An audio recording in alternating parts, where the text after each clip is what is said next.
Hello and welcome back to the OGA Pit North American Closed Qualifiers. I'm Stern Up, and joining me once again is the lovely Captain Fluke.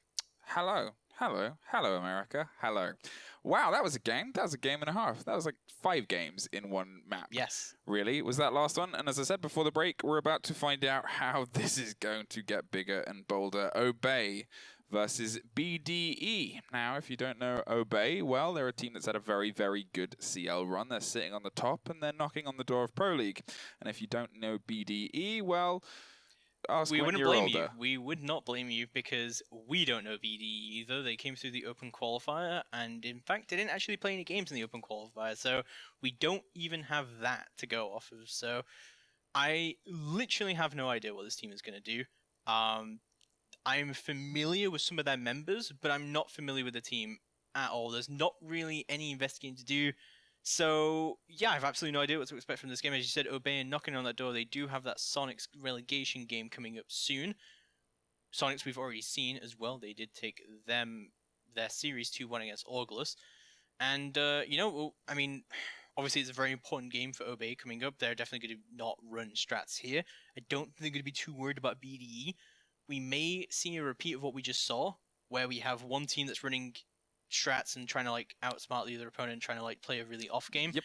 And then we see one team who's desperately trying not to use anything. Yeah, and that's the kind of breakdown I think we're going to see. We'll be heading into the map bans now, and I guess we'll get an idea at least of, well, what they don't want to play. Logo's on the wrong side there, so we'll guess who's banned what, I guess, as it could go either way. But we'll get an idea of what maps we want to at least be played. Obey Consular is usually their first off. I think BDE is supposed to be on the right side because they're lower in the bracket. It's Obey, then it's BDE. I think in the rules it says that BDE are counted as Team B in that situation, and therefore they ban first. So we'll have a look at what it is going to be, and I have literally no idea what's going to happen here in terms of map bans. Obey tend to be pretty kind of fluid in their map bans, I think. They definitely have a good time on Bank, and Border's going to be banned automatically there by Obey, I'm going to guess. Obey, asterisk, Obey question mark. Yeah. There we go. Yeah. Thank you very much. Obey is the ones that take out Border. And that's a fair shout because Border is a very scrappy map. It's one that kind of breaks down into these quick gunfights, and that is something that can play into the favor of an unknown team. In the same time, BDE have decided to remove Bank. Yeah, and I think that, I just said it, but how Obey normally do pretty well on Bank, and yeah, we will see how this remaining goes down. Obviously, now we do ban, pick, ban, and then we have our decider. So we'll have a look at what Obey want to bring us to here. I think they have a decent amount of choices, and Cafe is going to be their choice of our first map in this best of 3 series. So I think I literally have no idea what to think of this, honestly. I think Cafe is a good map if you're a coordinated team against a less coordinated team. Yeah. Cafe can be simple in ways because there's really only one way you can attack it, but to do that attack you have to be pretty coordinated. I think Bank is also like that, which is why maybe BDE took off the board, and also the fact that Obey tend to be pretty good at Bank. Yeah, it's a very big tactical play space as well. It offers a lot of kind of utility and versatility, so they're kind of, I guess, I'm going to say, well, Consular. Again, it's often banned by Obey. They don't have a great history on here. It was out of their run in Challenger League. They dropped points on it twice out of the ones that they didn't actually manage to make it. So at least half of the maps that they lost during their entire season, both were on Consular. Yep. So it really does seem that BDE have definitely done their homework here in terms of picking up Consular and banning out Bank. That's going to leave Clubhouse, Cosine, and Villa as our potential deciders here. We'll see exactly what Obey want to ban out here. I think, honestly, between these 3, Obey could go to any one of them and still dominate the matchup. So these are pretty good maps for Obey, and there we go. BD is going to ban out Cosine, remove that from the board. I feel like Obey would want to go to Villa over Clubhouse.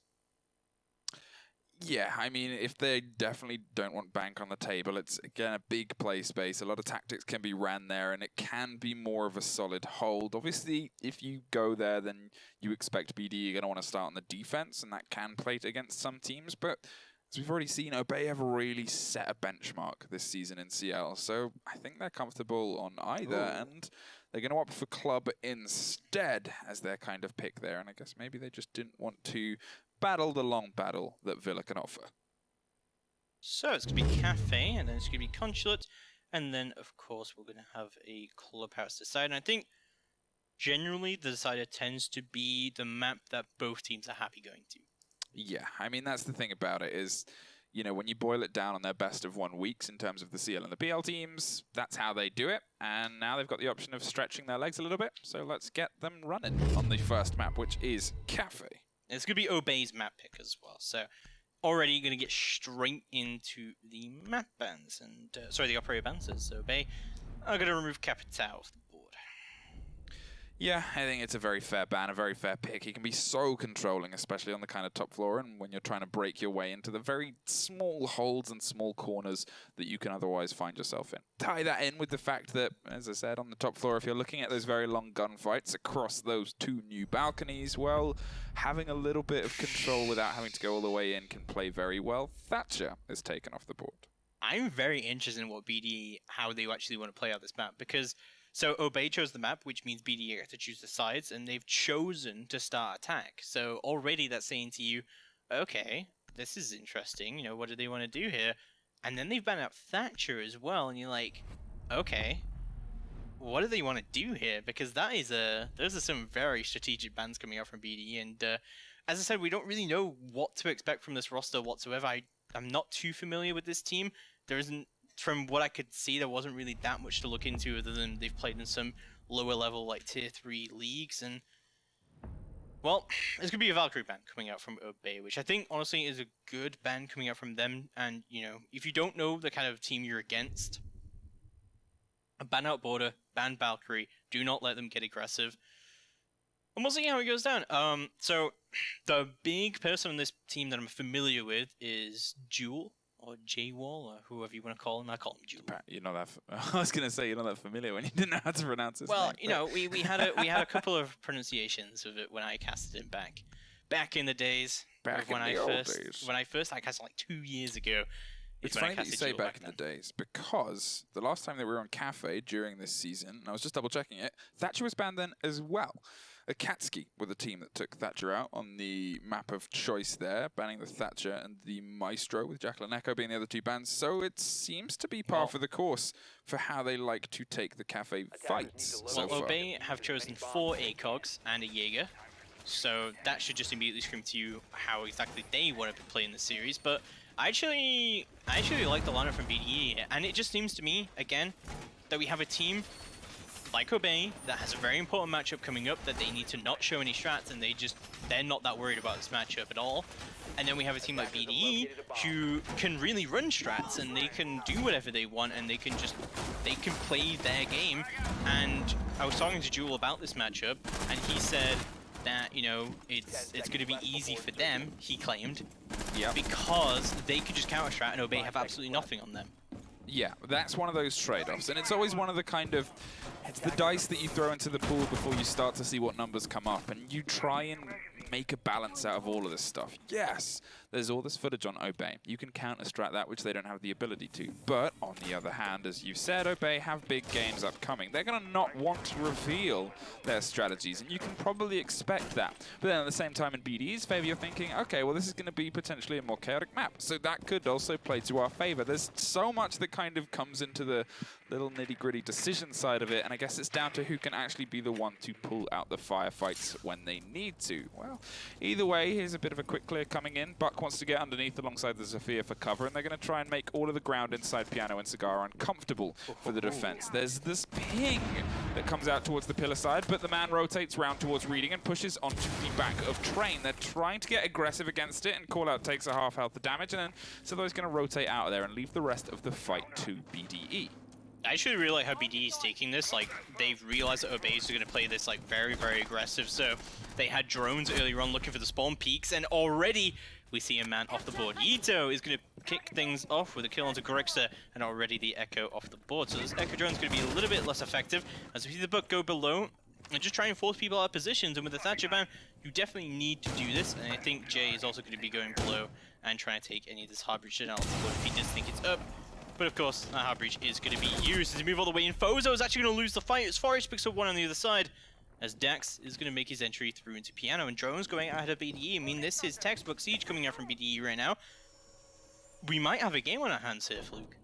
Kind of hoping we are, because this was the one that we could have swung to and looked at as being potentially the most, well, not balanced, but the most aggressive across the board, and the most continually aggressive as two teams tried to make the better of each other, with one of them still trying to keep a bit of a hold, because they have loads of other things to play for outside of this. Abunai suffers, but manages to get himself back up, and then, well, straight back down again as he's picked off, and Yito steadily creeps his way through onto the point. Drones are coming out, but in the meantime, it's now a 3 versus 2. Call Out is getting aggressive against the Nomad and finds them, brings it back to a 2 versus 2, but there's still a body in Cigar, and Maestro is going to spot them, reveal them, and zap them just a little bit. Swings around to the new Balk, and the other body pushes around towards Piano, but with 30 seconds on, they've got to try and start their pincering maneuver across this top floor, and with the big wall in the way, it's going to be a bit of a tough fight, because any corner and any swing, there's probably going to be an ACOG there. Yeah, Cole's going to take the drone up off the board, and Jay and Famine are all that's left from BD's attack to try and make this work. Jay's going to make his way into sight, but going to go deep into Freezer instead. He has Diffuser, he has the ability to play this out, but no, he's going to lose the fight!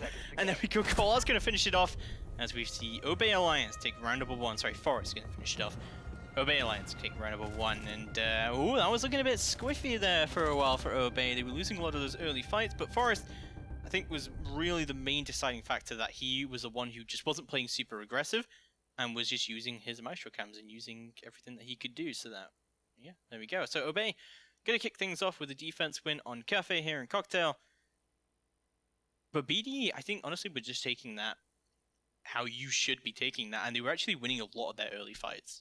It was well played by them. They were quick, they were aggressive, they got in where they wanted to, they moved the man instantly away from underneath and forced everyone into the same kind of position, and then from then tried to double down on the rooftop and get control of the staircase. That way, it was great cover from the side of Obey to be able to, as we said in the very beginning of this, they're going to hold that long angle kind of firefight. It becomes a place for Maestro to thrive, and, well, thrive he did, and continue lock down body after body. But I guess we'll see how that kind of translates to a point like this, because on the top floor, you have a little bit of freedom in there. If you give the other 2 floors, they've still got to push you across it.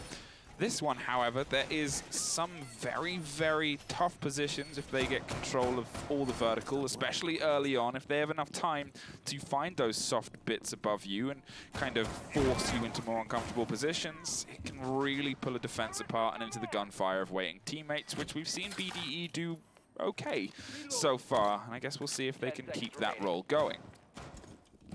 Just because we don't really go over rosters here in OGA, just a quick shout out to Execration, who's the coach for Obey Alliance as well. Coaches don't tend to get too much recognition in Siege, but you know, there we go. They don't say I don't do anything for you, Execration, because there you go. Did you just do a shout out? Just gave him a shout out. Did he ask for one, or is that like a... No. Okay. Then that's a nice... If he asked for one, then it's like... You know? What? Look, I think I did the right thing. I'm sure, yeah, you did. Yeah. I also like 6-bit coming out from BDE, moving off the book and bringing the sledge instead, because they figure, yeah, they're going to be going for a kitchen and service. Sorry, I'm still back on coastline, but it's going to be Famine who picks up the opening kill of the round. Collar going to be going down, and Jewel going to be opening it everything he can. So just that top floor and then down clear from BDE is going to be coming through. But Abadai goes to the front door, run out, and he takes Jay quickly off the board. Beautiful shot coming out from Abadai. He's going to tie us up at 4 apiece. Wow. That was a quick run out there, and the drop comes down, and Fuzzo is slowly being droned out on the top of these stairs. This is going to aggressively move into it and takes care of Famine. There's still 3 more bodies on this top floor, but 2 in the favor of Obey. Well, now there's none in the favor of Obey. A quick shutdown there from Jewel and Dax, and now it's just a matter of finding their way further downstairs. Abonai still being aggressive and holding on to the angle as best he can, but with the body and pillars, that space and where he can go with it is going to get tighter and tighter, and it's going to get droned out and just has to fall back. He doesn't have the choice to hold as aggressively as he did before, especially when it is yet again a 3 versus 2. Though previously this did go in the favor of Obey, so they're not really that struggled or pressured. And with a minute 20, they've got to start having the collapse come down against them. Have the hard destruction still on the table, have the sledge for soft and the nomad for roam control. They've generally got all the makings of a good siege cake here, but can they find the recipe together? There is the dock out of it. Great droning coming out from BDE there, and it's going to be Yito Delito. As we see the dock of Abonai going to go down. It's all down to Forest to try and bring this in. As the sledge is starting to do work from above, and BDE desperate to find out where this maestro is indeed hiding. He's going to move all the way through, just behind the bomb into kitchen service and see what he can do. Forest still going to be holding down. Yito going to be trying to crouch walk his way up into sight, as nades are going to go down, but they should be pretty happy with what they can do here. Is that 3v1, so the trades are potential, but they're not going to need it, as Yito is going to move all the way in. That's a 2k from him, and BDE take the round in their very first attack here on Cafe. Much better, I think, like, much better shutdown of the roam game from Obey that time. Yeah, they were very quick and very decisive about it. Obviously, Obey still managed to find one in amongst the movement outside and then found one aggressively pushing against the top, but they had the 3 bodies on the top floor. They were able to get all the angles they needed, and there was nowhere really for Obey to go. I'm wondering if they're going to collapse a little bit further back down, or if they're going to try and double down. We saw the Vigil there for a second in the hands of Forest, but that is always the possibility of a 6th pick. I think Obey really need to relax with this whole take ACOGs and just peek everything, because it just isn't working for them at all. And it looks like we are going to see that coming out. I'm going to be surprised if we don't see the Kaya 6th pick here coming out there from Obey, because they were kind of teasing it. They were also teasing the possibility of a Mozzie in this lineup as well, but it looks like they're not going to bring either of those operators. The Alibi, however, is going to be stuck here. We'll see what Obey wants to do with that. It's going to be Grix, the Alibi, and I don't know, like, I look at this lineup and I can't see, like, the exact strategy that's going to happen here, because if there was a Mozzie on the board, I would have said, okay, there would be, like, a really heavy roam strategy, because BDE has been relying quite heavily on their drones to drone in their entry fraggers. It tends to be how they've done things. They've had an entry fragger basically behind, well, directly behind every one of their drones. So, it kind of reminds me of BDS in a way, with how BDE playing this. You know, maybe that's where the name comes from. I can't think of anything else that it might be. Maybe, yeah. But we'll see how they can try and make it work now as the timer ticks over and they find themselves on the aggressive. They've got the Nomad on the board to try and keep control of the potential run-outs and swing-outs that we've already seen at least once, and they've got the IQ to try and filter and feed some information. Now, Bunai is going to get as aggressive as he was before, setting up on the second story first this time, and while destroying as many plants in life, just to, you know, try and make sure that, well, it's Forest's job on their team to supply the only trees and air in this Obey setup. I like that. I like that phrase. Thank you. It's good. So, we'll move in as BD begins their second attack onto Kitchen. Last time was very, very successful for them, and Obey just had this really aggressive roam and just got shut down instantly. The Hot Breach does come through from Famine here. He's getting quick control over Piano, and again, the kind of same clear coming out from BDE, where they just go from the top down and try and do whatever they can there. It's a very good standard to set, because they know and they've already seen that there's aggressive play here coming from Obey. That was a big misplay, though. The timing. And you're wondering, they did manage to find up the trade, but there was a body, and I think it was Famine that died in exactly the same place in the previous round. So, yeah, if anyone should have expected that, it should have been Famine. Yeah. Gotta learn from your deaths. Well, unfortunately, didn't learn enough and then falls victim to it. But now it's just a matter of, again, they're doing their steady close. They have the top floor, they're getting control of the second, and Obey have generally set themselves up for more of a close-range firefight down on this ground floor. Dug into Kitchen, dug in across the bar side as well, making sure that they've got all the lesions to give them the early information, with Fozzo holding a very deep angle and awaiting and covering on the Maestro drones. But this is that vertical I talked about the first time I visited this point. It makes the defenders quite uncomfortable for a lot of the core places. It doesn't give you complete control of the site, but it does cut down at least 60% of it. So we'll see Yito is going to be trying to do some Delito of his own as he moves through into those half-stairs areas. Obey kind of trapped in sight right now as we see a lot of vertical play getting opened up by Jewel, but he's going to get shut down by Fozo with a great peek.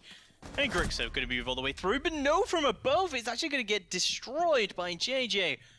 And this is actually looking very good for BDE because they still have this vertical play. They've still got plenty of time to work with, although that timer is starting to tick down. But their drone game needs to be better here if they want to shut down defenders and find out where they are. Forest, talking about one of those pesky defenders who could be playing around the bar area and seeing what he can do from that area, as Call Out is still in sight. And BDE are running out of time. They need to get in here. They need to find some frags. Well, JJ at this point is stuck holding vertical. That's all he can do, and the Legion pops off and tries to swing into and against the Nomad. Another charge goes off, and the man comes from behind. That is a very big pick, and there's another one that comes from above. Fozzo is the only one left, finds one as IQ drops in and tries to find a way closer to the point, but they don't need to. As a beautiful frag of JJ getting a 4K throughout the round and showing BDE how to control this play space. Much better from JJ, considering the previous round he got ran out on just instantly. That's where it's coming from. Yeah, it's like when you get teabagged and then you suddenly go, well, now it's just maybe play better. Yeah, that's true. Well, things kind of at a surprising start here for BDE. They are up 2-1 right now on Cafe's attacks. Don't forget, this is Obey's map pick as well. Like, they wanted to go here and they wanted to be able to try and play ranked right off the bat. They were not allowed to do so, and BDE are definitely up for a bit of a fight as they go back to Bar Cocktail Lounge. And honestly, like, this was still close, and BDE had a really good start to the last time they attacked here. But unfortunately for them, Forest was the one who kind of brought this in. Not in terms of frags, especially, but just purely in terms of info. And be able to play those Maestro camps, take the drones off the board early on from BDE, and kind of shut down that entire attack. Well, another ACOG is back on the board, and for the first time, well, not for the first time, they're generally swapping around the Maestro, and I think that's a good thing to see, is they're opting to kind of double down who's doing what role and who's bringing it where, and obviously we saw Fozzo bring it on the ground floor, and Forrest bring it on the top, and they've opted to kind of keep those rotations the same. So Obey is bringing the semblance of how they would like to hold this and lock this down. As I was going to begin to say at the beginning of this, they have brought less ACOGs. There's only 2 compared to the 4 that we saw in our last jaunt to the top floor, and they're going to try and utilize this to keep a little bit more control. And to be fair, it did come down a little bit to the wire. They managed to find some of the bodies as they tried to enter from the top of the northwest staircase, and then from then on, I guess we'll see if obviously the Pulse can offer some semblance of support. Whether they put someone underneath and try and hold with a C4, I guess we'll have to wait and see, because, well, Famine and Jewel did take that quite aggressively previously.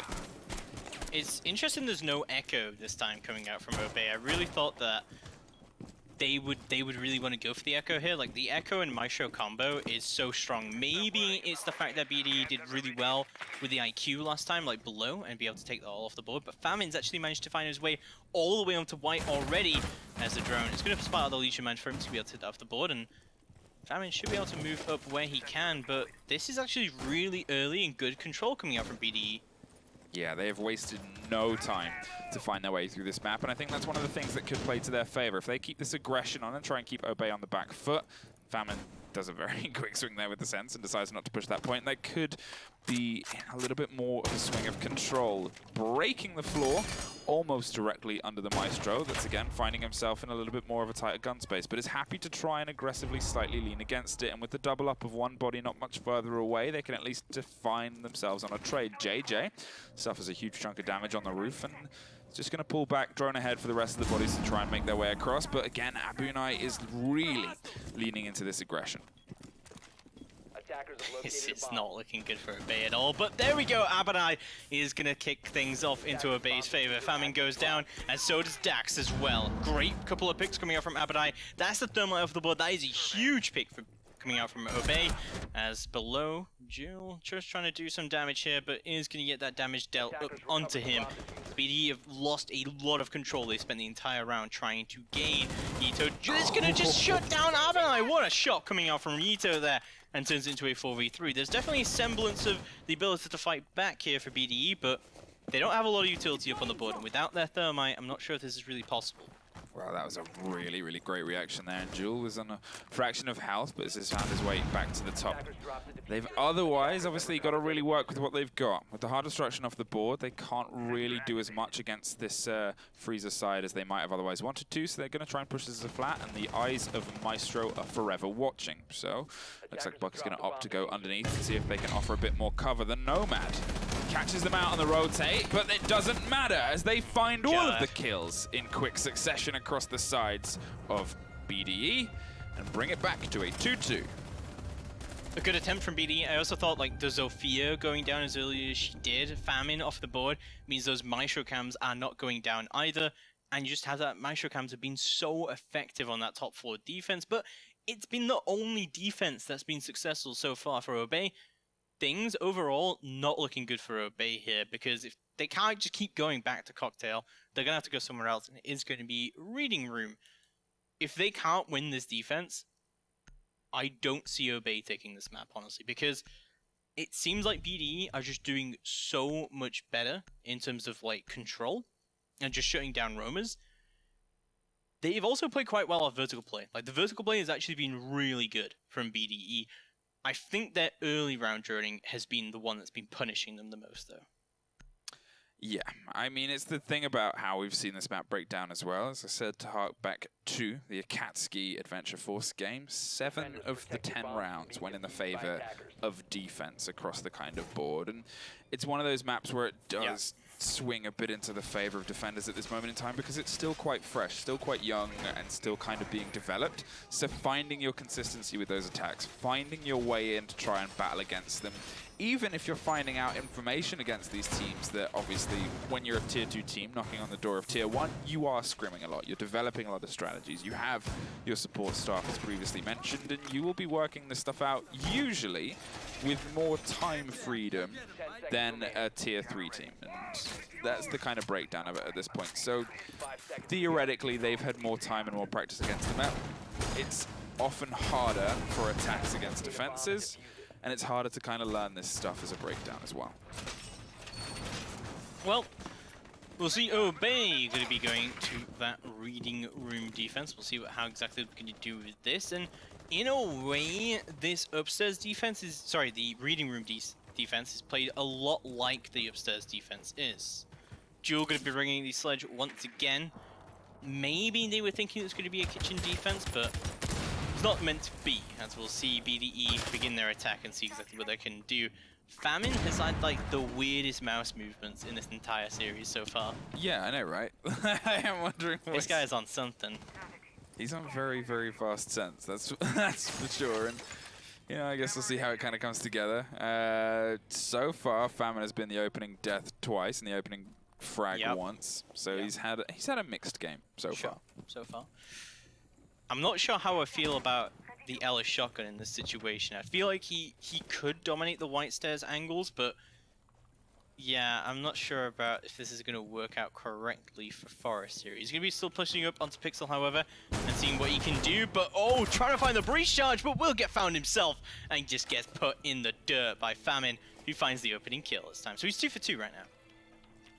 Well, Call Out finds the response with the C4, the first we've seen of this series. And there's a close body on the window, and there's a close body not paying attention. Yido and JJ find 2 more swinging into their favor. Mozzie is still free to move around and might able to find his way through the back of at least a little bit of this BDE defense, but whatever he does has got to do it sooner rather than later because, well, they're generally taking complete control above. They have the lockdown on top. They're just at this point waiting for the collapse below, and there's a lot of soft roofs above every room across this board. Jewel is making the full advantage of that, dropping any of the mute jammers, dropping any of the potential holds against the walls with, I guess, Thermite off the table. You get a bit of breathing room and knowing that your solid walls are staying solid, but there's only so much that can really breathe you when they've got 45 seconds in complete vertical control. Jewel going to be opening up that vertical control, as you did say it.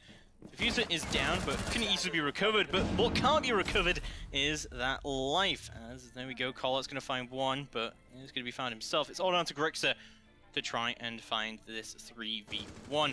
No Nitro remaining for himself, of course, as he does actually have a Mozzie drone up into train to help him out here. But Jewel's going to start to plant very, very deep indeed. Grixer's going to try and go for the rotate here. He finds the planter. What was that? How do you let that happen? Grixer's denied the plant from going down. All he has to do is play his life patiently here. Famine goes for the plant here, but Grixer finds another one. There goes Yito. That's a 3k for Grixer on the round, and Famine completes the plant. It's all going to be down to him to try and bring it in. Oh my god, what a shot from Grixer to bring in the round, and he'll disable the diffuser. Maybe going for a type. No, not just yet. As there we go, he'll disable it. And Obey now find themselves on an advantage. Maybe the best clutch we've seen so far in OGA. Maybe.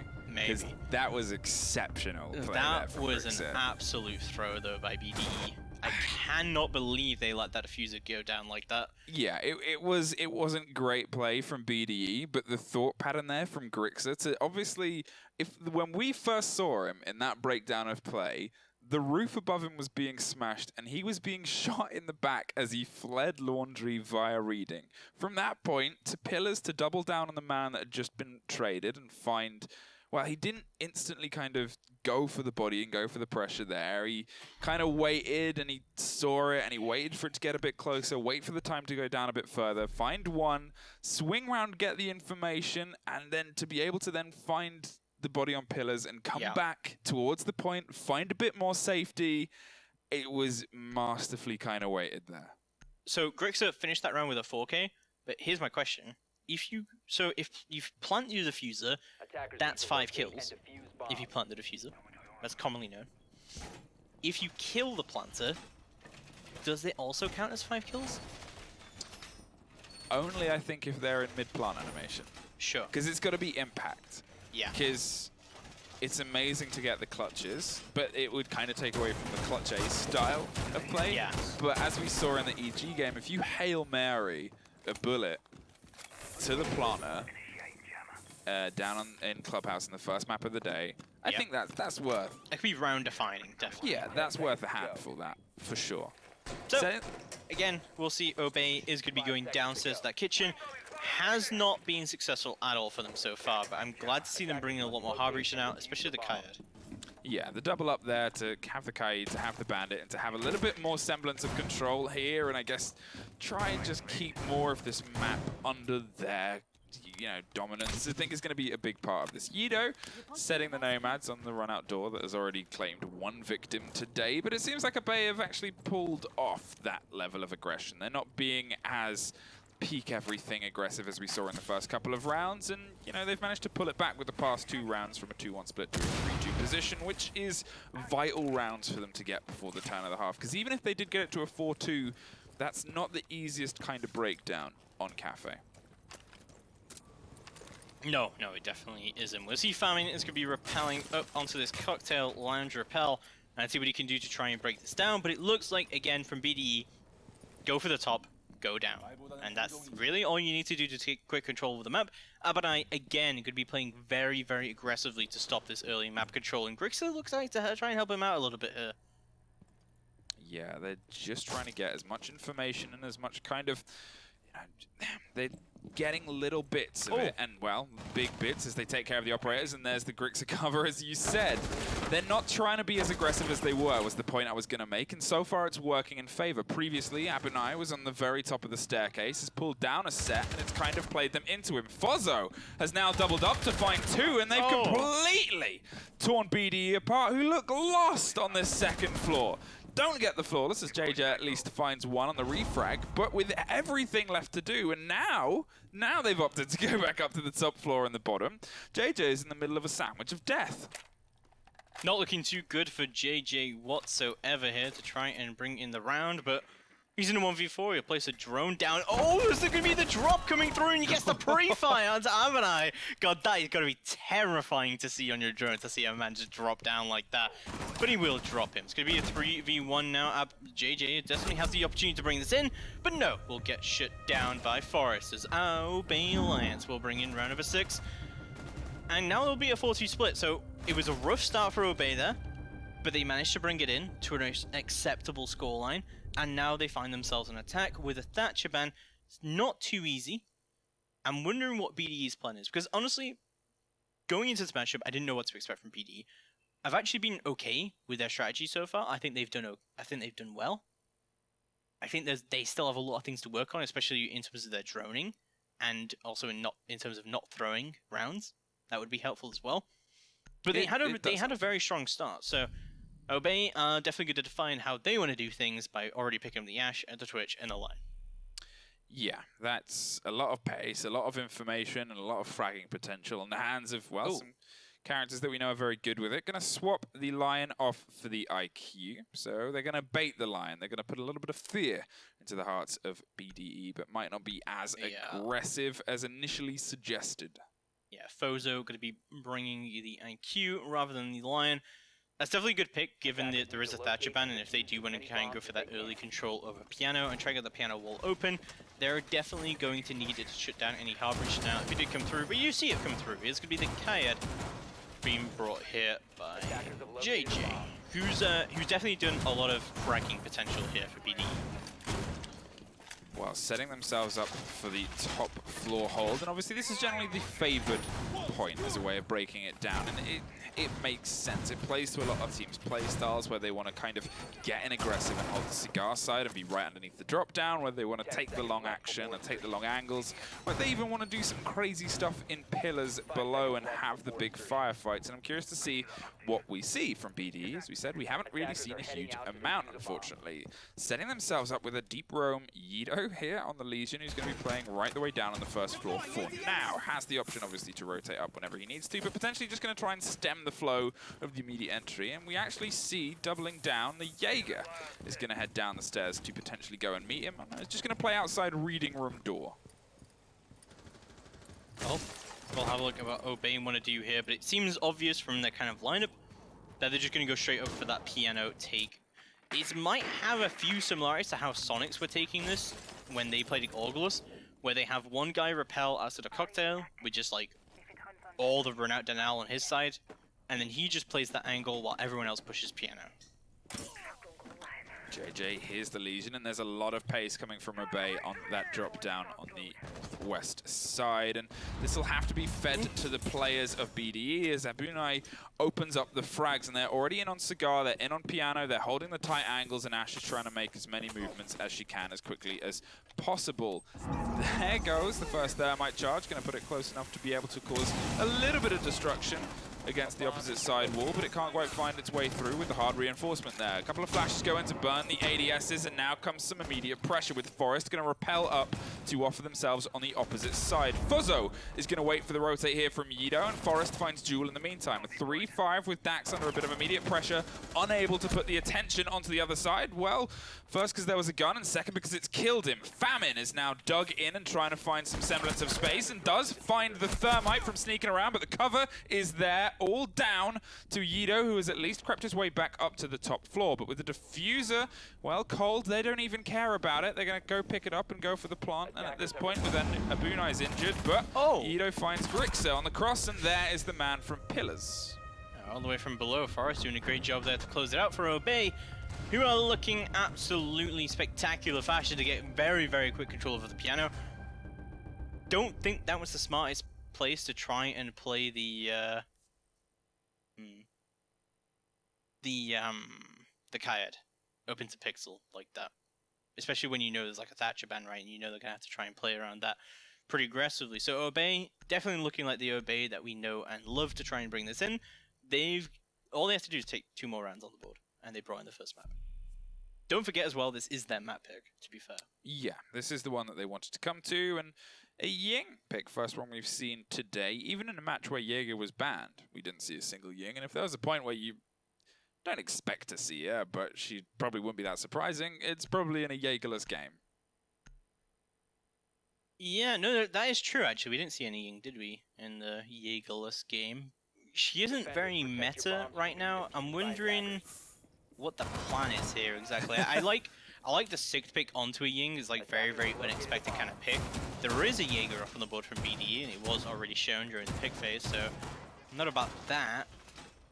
Maybe like Ying into like Heaven and just jump in there. We've already seen from teams how effective that can be just by getting quick control over Heaven on the like northeast side of the balcony.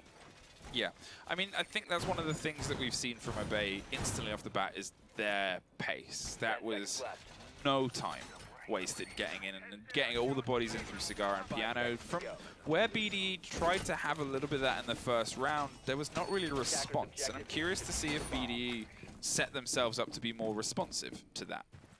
I like that Cade. He put the electrical like right at the top where it's very, very hard to see it. Yep. I'm pretty sure you can shoot for that from the skylight, but it's going to be hard to kind of like mix that. So, but it's not. I don't think it's going to matter because I don't think that's at all what OBA want to do here. To even try and push that side, they don't even have a harbinger. OBA have consistently been knifing each other, and I'm just going to assume it's like high fives. Yeah, it's high fives. It gets you in psychologically, like, yeah, we can do this. We can find our way through another team. Setting themselves up with a little bit of concern of the run out there. Obviously, they tried that in the previous round. BDE were being a bit aggressive on the door, but couldn't quite find the body. So, OBA are always going to respond with a hot breach and a bit of pace straight onto the point. There's the Yings, there's the bodies. 4-4, they don't quite find everything, and we can't see anything now. As Abunai, unfortunately, suffers the same fate. Mozzie swings around the corner and drops the Ash, but it's a 3-3 in the meantime as Jewel goes down, and there's Yido, but Famine finds Fozzo. Call out brings it down to Famine, and it is now just the plant being put down, and JJ, who has had to swing round from the Cigar side, trying to get the post-plant situation. Ying, well, at least she survived and got the diffuser down, but it might have been at the cost of some of her teammates. It's on to JJ to try and bring this in a 1v2, a post-plant situation. As you mentioned, Fluke, this is not looking good for JJ at all. He has no utility whatsoever. He's going to have to rely on his trusty old shotgun to try and bring this in. He goes for the peek, goes for the pre-fire as well. He sees the Ying, but misses the shots. And OBA put him in the dirt as they take round number 8. So we were kind of right there as well. It wasn't Ying repelling into heaven, but they did go for that, you know, just chuck Candelas into the objective, into Cocktail, and just take over very, very quick control of that. I actually like that from OBA. I think that's a fair strategy to be bringing in, and that is going to put them on to match point on their map pick. It also puts them in a decent round difference. That way, even if they do lose Consulate, as long as they, assuming they take this round, they put themselves on 7-2, which means that it should be a good round difference. Even if they lose Consulate, as long as they don't lose it as decisively, going into that decider, they'll have that good round difference. They'll be able to decide what side they want to start on. So, how do you stem 5 rounds in a row, and how do you find a way to break it? Well, the strategy BD are going to go for is a different point. First of all, kitchen service, kitchen cooking, and the Blitz for the first time potentially this entire tournament, I think, is being bought. Might have made a little bit of a showing during some of the LATAM stuff and during some of the kind of quick fire rounds where they decided to throw everything at the wall and see what bodies stuck. But otherwise, this is maybe one of the first showings I think we've seen it in NA at least. I gotta say, hold on. I hate this from BDE. The fact that they just did the most predictable thing in the world, where they would go downstairs. They already show their castle, which confirms to OBA they are going to go downstairs, which means OBA can now bring the Lion, they can bring the Blitz, they can do whatever they want. What BDE probably should have done there, honestly, is shown the castle and then Sig picked it, and also not gone down here and gone upstairs or reading instead. Because OBA have completely changed their lineup. Well, not completely, but majorly changed their lineup. They've not brought a Hard Breacher instead. They brought the Blitz. So, like, I don't know, like, if BDE want to beat OBA here, they cannot be predictable like that. There's a bad move from them. Well, they took a chance, and I guess OBA read it very quickly. Obviously, as you've said, they have the Lion, they have the Blitz, and look at them, they already have themselves in the building. No time at all, ping in the default camp to be dropped by the man in front, and well, here comes the Lion, here comes the rush, here comes the attention on the castle door with the Ash, and here comes the bodies of OBA. Blitz is leading the charge, but gets dropped from swinging the wrong way. Grixer finds the first frag against Jewel and the second against Yito. It's a 3 versus 5 with 1 man down, but he's just going to lie there as they keep finding the firefights. The second E1D pops off. Barbed wire is going to slow the roll slightly, but the diffuser is being planted. Explosions are ringing out, but so far they're just again going to at least find one back the other way. Grixer suffers, but Abunai is back in the fight and back standing up, and now back to cover and protect this diffuser. JJ finds a body, and Fozzo suffers as well as Forest, but Abunai with the long angle, what can you do now? JJ, everything is on your shoulders, and Blitz is at least team killed, and there is call out as well. Well, apparently you might not even have to do a huge amount. I say, I'm joking, there's still loads to do. Forest is holding the angle, and JJ swings around the corner and finds the body and needs to find the diffuser and can get this done in time. It was a base round and they threw it. There's no denying that. Oh my god, what a throw from OBA. That's the second 3v1 throw we've seen today. Not good at all. JJ, however, cannot be undetermined from that, and he will clutch it out for his team. I feel like the rush was so obvious in that lineup from OBA, like bringing the Lion as well when they've never brought a Lion before. Yeah. And just, I really think that BD should have seen that coming. But yeah, I mean, it still worked out for them completely fine. It should not have worked for them, but yeah, it will work out for them. OBA, again, going to be bringing the Lion up here, as we will be seeing the Bound Cocktail Lounge defense yet again. I really think, like, there's a lot that BDE can do revolving around a six pick that they just have not done. I don't think they've six picked that much, really. No, and obviously one of the things that obviously they said to you at the beginning, BDE, was that they're confident against OBA because they know their strategies and they know how they want to play. And maybe on another day where OBA might have been running their strategies, they might have been able to have more of a response, and their picks and how solid they are without needing the six picks might have mattered more. However, it's obvious OBA are playing this, well, they're playing this a bit loose, a bit chaotic, and a lot of fun. They're having a great time with it, and it's responded by the gun skill and the team skill that they have. Because obviously, you can always talk about people playing away from their strats. There's still always strats there. There's still always play styles, however you do it. And as you're right, BD need to adapt a little bit more. They need to be able to swing away from the strat book and swing into the winds that OBA are happy to blow around it. Yeah, no, I think you're right. Like, BD go into this matchup with a very good idea about what they expect from OBA, and they've been completely thrown in the wind here of what OBA are actually like on game day. So, match point still to OBA, but a complete throw by them in the last round is going to keep BDE still in this. JJ going to go for the spawn peak, but is not going to be paid any dividends for it just yet. And it's like OBA, again, are going to be very heavy on this kind of rush strategy. However, they've not brought the Lion, they brought the Zofia instead. Well, they're backwards repelling to make sure they don't suffer the run out, keeping a close eye on it. But all of them are doing it from a body of 4. They use both of the impacts to crack open there, and that is now that drop down. Well, it's definitely open, and they find their feet inside. JJ going for a bit of a roam and a rotation around the back of red stairs, see if they can find some ground behind them. In the meantime, Grixer is finding the head of JJ. Shuts that down before it even begins, and now that is all their bodies in on that point. They're going for the same paced push that they had the first time round on this side, where they got into Piano, got into Cigar, and I don't think they've really let go of the sprint key yet. Not quite yet, not quite yet. Furzo going to be sprinting around and trying to just move their attack around a little bit. Call-out successfully opened up both walls now, both into Piano and then into Freezer as well. So they've got all the control for themselves here as well. Should be able to drone it all out and see exactly what the setup is here from BD and where everyone is playing. However, it is going to be Jewel on the smoke. He's playing very aggressively here in the bathroom. Should be able to take it out, and there we go. Greats are going to move in, and he's going to take him out.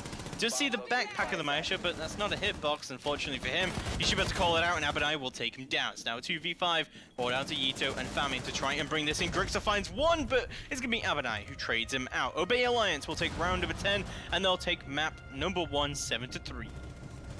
Well, OBA, they're giving a hell of a masterclass on how to play as a team. Even when your goal is to just get through the opponents, everything is calculated, covered, and I guess we'll see if that can continue on Consulate as we head through onto map 2 after this quick ad break.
predict the outcome, win the game. Get live coverage and schedules for your favorite tournaments. Analyze, predict, and vote to gain points. Compete with other esports fans and climb the leaderboards. Strafe, everything esports. Download now on iOS and Android.